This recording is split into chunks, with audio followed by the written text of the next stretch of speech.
Yo, what is going on, guys? Welcome back to another video. So just 4 games into the Four Nations face-off, it's safe to say that this has been a massive success for the NHL. Amazing best-on-best hockey that we have not seen in 9 years. 3 out of the 4 games have been awesome outside of the Finland-USA game, but even that, the first 2 periods, is really intriguing. So I thought it'd be a fun idea to give some takeaways and also react to your own takeaways that you guys sent to me on my Instagram, MBOnHockey, if you want to be featured in these videos. So I got 6 takeaways in terms of both teams and players that I'm going to go through, as well as 8 from you guys. We're going to flip-flop, go back and forth. My takeaway, your takeaway, my takeaway, your takeaway, and then we're going to have, two takeaways from you guys left over. Yeah, we're going to get into it. Let's not waste any time. This has been an awesome tournament, and thankfully, every single team is still alive heading into Monday. The United States have already punched their ticket, but the situation works. If Canada or Finland win in regulation, they're through to the championship game. If they go to overtime and then Sweden wins in regulation, Sweden would go. You guys have probably already seen that, but that's how it breaks down right now.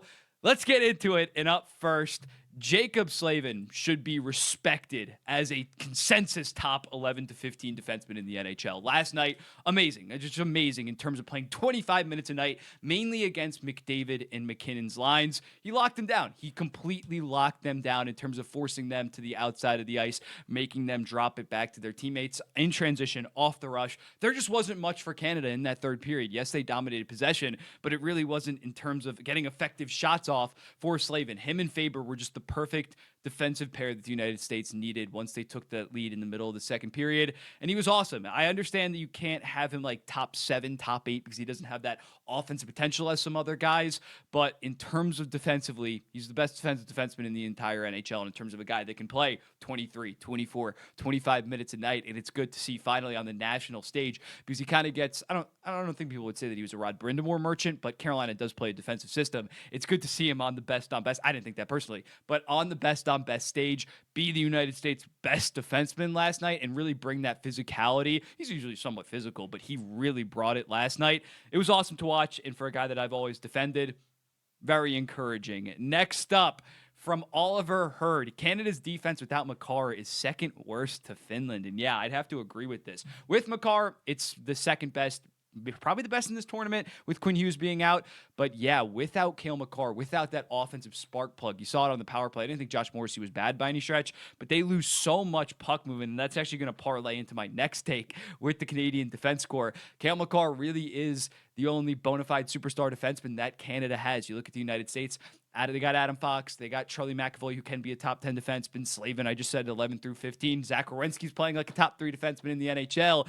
Canada has a bunch of very good defensemen, top 11 to 25 guys like Drew Doughty, Devon Toews, Shea Theodore when he's healthy, Josh Morrissey. But without Makar, they just lose so much puck movement from their blue line, breaking out of their zone effectively, that it really was on display. I think on Thursday, if they have Cale Makar, well, they got to get past Finland on Monday, that it might be a little bit of a different game because that gap is so much different between Canada's number 6 defenseman offensively or number 7 defenseman versus Makar when he draws in. Speaking of the Canadian defense corps, man, I disagreed with it in the moment. Going with a guy like Colton Parayko in a best-on-best tournament, I just disagree with. I understand that Canada was looking for more defensive, physical guys, but it's not 2010. It's not 2014 where they have this massive talent gap that they're going to be up big in games and need to lock it down. We saw the final 30 minutes of this game. Canada needed offense. And again, part of that was because they didn't have Cale Makar. You weren't relying on Colton Parayko to be your number 2 right-handed defenseman and play a massive role. But yeah, he was kind of useless out there the last 30 minutes, and he didn't play that much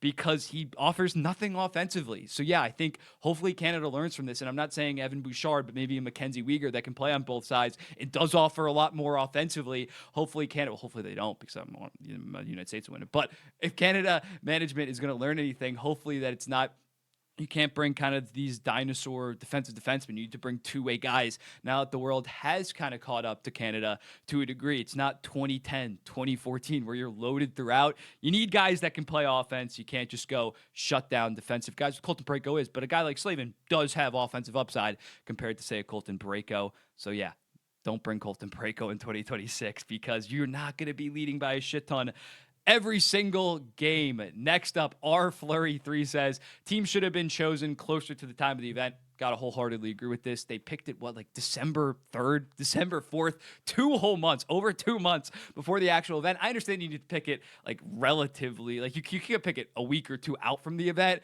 but why wasn't it like January, early January? It should have been early January. Obviously for Canada, apparently Logan Thompson, the coaches didn't like him, and Peter DeBoer and Cassidy, but you probably would have went with Mackenzie Blackwood if it was a month later after he got traded to Colorado and really balled out. For the United States, you probably go with Jason Robertson, who really started to heat up in December and January instead of a Brock Nelson. I think Brock Nelson played very good, or Trocheck or Kreider, as well as guys like Clayton Keller and Tage Thompson. So yeah, I think in the Olympics, they should pick closer to early January instead of December, where you're only going off 25 games. I thought that was weird in the moment, and definitely for some teams, especially the Canada and the United States, there's some guys that you would rather have over the guys currently on the roster. Next up, Canada did not solely or even mainly lose because of goaltending on Saturday night, and this is just something that they got to deal with the next basically 5 to 10 years. When looking at Jordan Binnington, yes, you can maybe blame him for the Sweden game going to overtime, but he did clutch up in overtime. In the United States game, bad goal allowed by on Jake Guentzel. Definitely needs to lock that one up. You can't really blame him for the Dylan Larkin one. You got to blame Sidney Crosby for that, for a stupid turnover. And then it was just a 2-on-1, and he had an amazing shot. Most goalies are not stopping that. And just at the end of the day, Canada only scored 1 goal. Like, I get if it was a 4-3 barn burner and he let 2, maybe 3 softies in. He only let really 1 softie in, and Canada only allowed 1 goal because they weren't able to generate shit because the United States defense was so effective in slowing them down in transition and getting them to the outside. Canada needs to look inward and change their offensive strategy for if they potentially play the United States in that championship game. And again, just looking at the big picture here, although Logan Thompson is balling out this season, he's by no means some solidified top 5 goalie in the entire NHL before Vegas. And he is 27, so maybe he just is hitting his peak. He was just above average. Like, you cannot look at me in a straight face and say, if they have Logan Thompson, they win that game. He allows 0 goals or 1 goal and it goes to overtime. Logan Thompson is by no means some bona fide stud. And even when you look to the future, Canada, in terms of goaltending, like Sebastian Cossa is their best goalie prospect. The United States, in 2026, still going to have Hellebuck. 2030, they're going to have Ottinger, Dustin Wolf, and Jeremy Swayman or Joseph Woll. 2034, you got Jacob Fowler, Trey Augustine, and Dustin Wolf. Like, Canada, it's not just a problem. Like, you can't blame the goaltending because that's just what it is. We expected the goaltending to be the biggest problem, and it's going to continue to be the problem most likely in future tournaments. You look at Russia in the future, they still have Sorokin, Shesterkin, and Vasilevsky, who are still in their late 20s, as well as a guy like Askarov coming up. Czechia has Lucas Dostal in 2026 or Karel Vejmelka. So yeah, Canada needs to start developing goalies better, and it's going to be a problem for the next 5 to 10 years. You definitely, similarly to Parayko, Doug Armstrong definitely picked his St. Louis Blues, and it's kind of backfiring right now. But I don't think Binnington has been horrendous by any stretch. And yeah, going forward, they need to pick better goaltenders. But the goaltenders, unless Logan Thompson, again, can replicate this multiple seasons, they don't have a bona fide guy. They just do not at this point. This isn't 2010, 2014. You got Fleury, Carey Price, Roberto Luongo. It's just the reality of the situation for the near future, unless Sebastian Cossa turns into an absolute monster or Carter George becomes a stud. This is just Canada's new reality in terms of not being able to produce high goaltenders, and Hockey Canada needs to do something serious to change that relatively soon. Next up from Donovan MJ3, Jake Guentzel is one of the most clutchest players in the league, always shows up in big games. And yeah, man, maybe not the guy that you would want as the best forward on your team driving offense, but as a complimentary winger, he is just so amazing. And again, complimentary winger to like a top 10 center in the entire NHL. He is so amazing. He seems to score the most clutch goals of all time. He's not afraid to get physical, like maybe some American players that I might criticize in this video. Yeah, he's just awesome. He always seems to rise to the occasion, whether it's with the Pittsburgh Penguins, Carolina last year, he was very productive. This year in Tampa Bay, if they go on a deep run, I expect Jake Guentzel to step up in a big way. You got to love Jake Guentzel. Guy's an absolute monster. On the flip side of that, Jack Hughes got to step up and just put on some weight because he is way too small right now at a best-on-best tournament. I love Jack Hughes. He can dominate in the NHL when guys are slower and just overall worse players. But at a best-on-best tournament, he's kind of gotten exposed to a degree, especially in transition, especially in those greasy spots. He's just getting pushed off the puck and being very soft. He's playing very good defensively, like 3 to 4 noticeable great back checks by Jack Hughes in that game.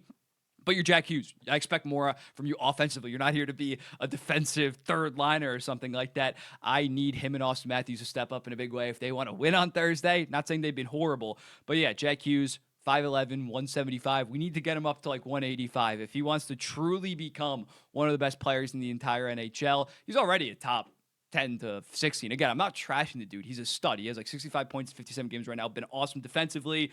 But yeah, I think he's kind of just been soft and a little bit exposed. Still only 23 years old.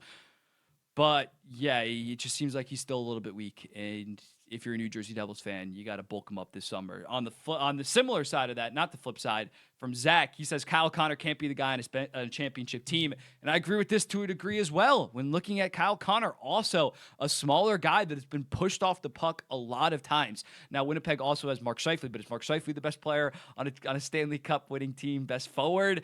Kyle Connor, yeah, I'm just not that big of a fan of Kyle Connor in terms of being, at the NHL level, similarly to Jack Hughes, he gets away with some of this stuff, but at a best-on-best tournament, he has kind of been exposed to a degree, and in 2026, I think I'd opt for more two-way physical guys like a Tage Thompson, like a Brock Nelson for this team over a Kyle Connor, and it's going to be interesting to see if this translates to the NHL playoffs once they get into this first, second, third round, and the game just continues to get more physical. The whistles get put away. Can Kyle Connor thrive? I'd definitely be a little bit concerned if I was a Winnipeg Jets fan based on this tournament as of right now. Finland, my own take. Finland, we got to stop sleeping on Finland, man. It's not a surprise at this point that this team continues to pull off big performances, beats their rival, Sweden. I told you guys I had them beating the United States and then losing the other two, but on the podcast, I was like, if you gave me plus 200 odds that Finland wins a game in this tournament, I would bet that, because although they're not the most talented team, especially defensively, they just make you play their game, man. It is awesome to watch. Maybe not the most entertaining, but I just love watching in terms of the X's and O's.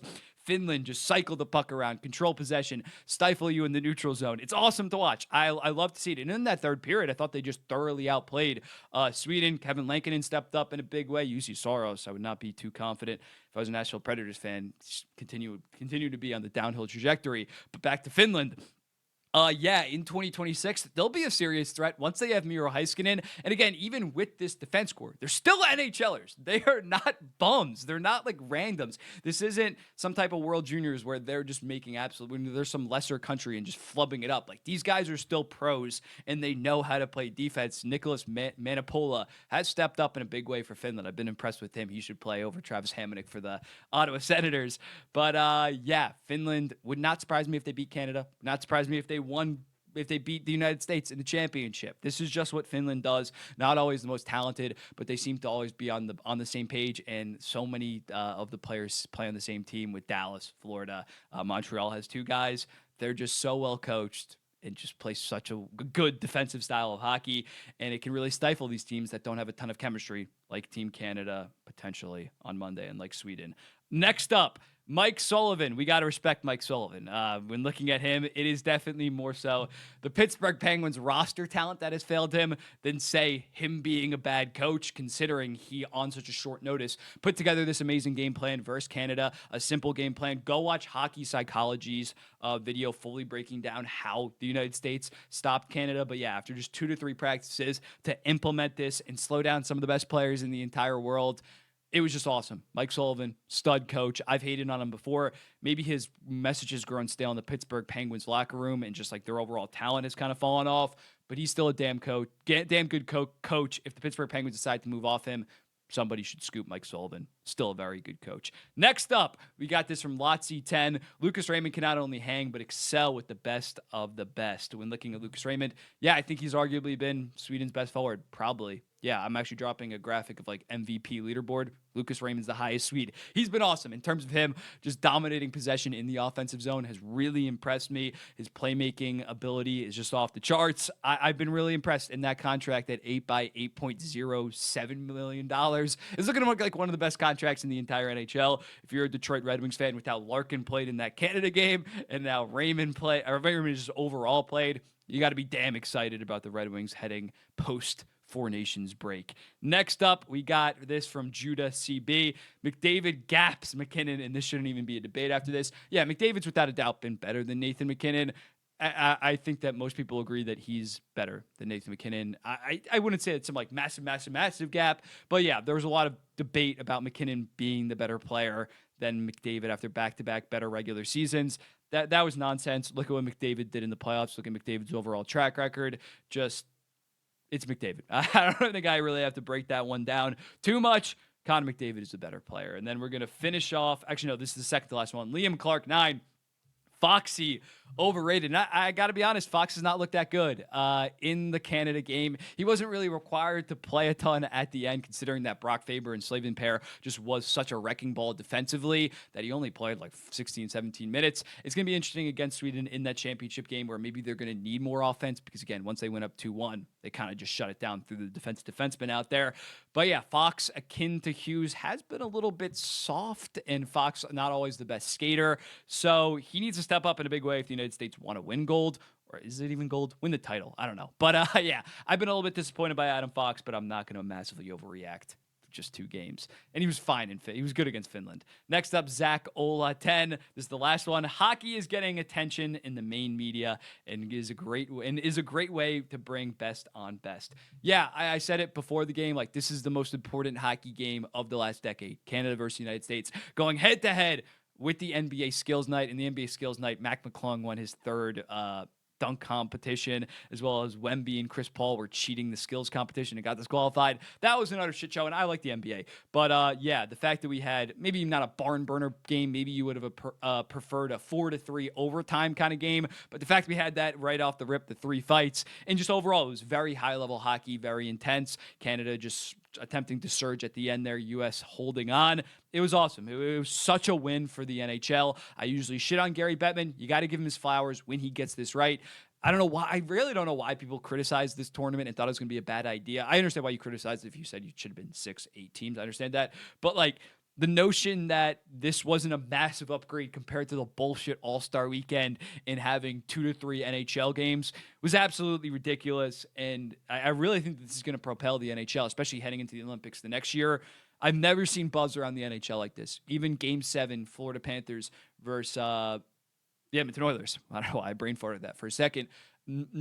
A tenth of the buzz that was happening last night. Again, the For You page on X, Twitter, I call it Twitter, but was insane. Was insane in terms of the people that the big accounts that you never see talk about hockey, just absolutely ripping it. The engagement that ESPN, BR Open Ice were getting was just awesome to watch, and that's just what happens with best on best hockey, international hockey. You have 32 NHL teams, but people just rally around the United States, Canada, Finland, Sweden. When you have these rivalries, it's awesome, and I cannot wait for Monday night. I think Canada's probably going to win a regulation, just backs up against the wall. And then we're going to have a Canada versus United States rematch. Let me know in the comments, what have your takeaways been of the Four Nations face-off thus far? I'll be seeing you in the next one. Peace.